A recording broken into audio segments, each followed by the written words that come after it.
4 வழிச்சாலை அமைப்பதற்கு மத்திய அரசினுடைய ஒத்துழைப்போடு அதற்கான இடங்களை எடுப்பது, தேவையான உதவிகளை செய்வது அத்தனையும் 10 ஆண்டு கால அதிமுக ஆட்சியில் தான் இந்த பணிகள் எல்லாம் முடிவடைந்தது. அப்போது கலெக்டர் ஆஃபீஸ் முன்பாக ஒரு பாலமும், சாத்தூர் ஏலார்மனை போகின்ற பாதையில் முக்கில் இருக்கக்கூடிய அந்த டிராபிக் பிரச்சனை ஒரு பாலமும், அங்கே விபத்து நடக்கும் என்பதற்காக பாலங்கள் அமைப்பதற்கு தேவையான முகாந்திரங்களை எல்லாம் உருவாக்கி அதற்கு தேவையான எஸ்டிமேட்லாம் போட்டு அனுப்பி அதற்கான முயற்சியை எடுத்தது எடப்பாடி அரசு, அதிமுக அரசு. இன்று வரை அந்த பணிகள் நடைபெறவில்லை. அங்கே விருந்தினரில் மட்டும் அந்த பணி நடந்துக்கிட்டு இருக்கு. சாத்தூரில் இன்ன வரைக்கும் நடக்கலை.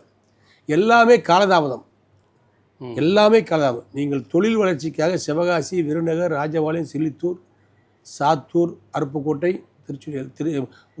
இதெல்லாம் மிகப்பெரிய தொழில் நகரங்கள் தான். ஒவ்வொரு தொழிலும் அங்கங்கே பிரசித்தி பெற்ற தொழில்கள். பல மாநிலங்களிலிருந்து வரக்கூடிய வாகனங்கள் எல்லாம் இங்கே வந்து செல்லும்.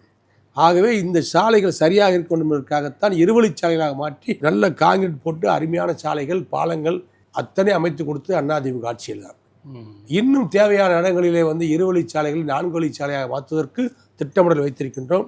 அதுவும் அதிமுக ஆட்சியில் தான் இந்த தேர்தல் 2026 தேர்தலுக்கு பின்பு எடப்பாடி முதலமைச்சராக வந்த பின்பு தான் நடைபெறும். ஏனென்று சொன்னால் உள்கட்டமைப்புகளையும் சாலை வசதிகளையும் மக்களுடைய அத்தியாவசிய தேவைகளிலும் அக்கறை செலுத்தக்கூடிய ஒரு அரசு வேண்டும். அந்த அரசு எது என்று சொன்னால் அதிமுக அரசு தான். எல்லாமே காலதாமதம், எல்லாமே காலதாமதம். நீங்கள் தொழில் வளர்ச்சிக்காக சிவகாசி, விருநகர், ராஜபாளையம், சில்லித்தூர், சாத்தூர், அருப்புக்கோட்டை, இதெல்லாம் மிகப்பெரிய தொழில் நகரங்கள் தான்.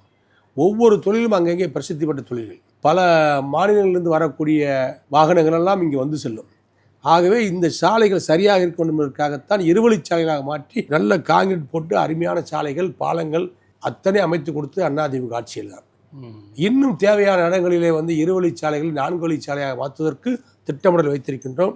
அதுவும் அதிமுக ஆட்சியில் தான் இந்த தேர்தல் 2026 தேர்தலுக்கு பின்பு எடப்பாடி முதலமைச்சராக வந்த பின்பு தான் நடைபெறும். ஏனென்று சொன்னால் உள்கட்டமைப்புகளையும் சாலை வசதிகளையும் மக்களுடைய அத்தியாவசிய தேவைகளிலும் அக்கறை செலுத்தக்கூடிய ஒரு அரசு வேண்டும். அந்த அரசு எது என்று சொன்னால் அதிமுக அரசு தான்.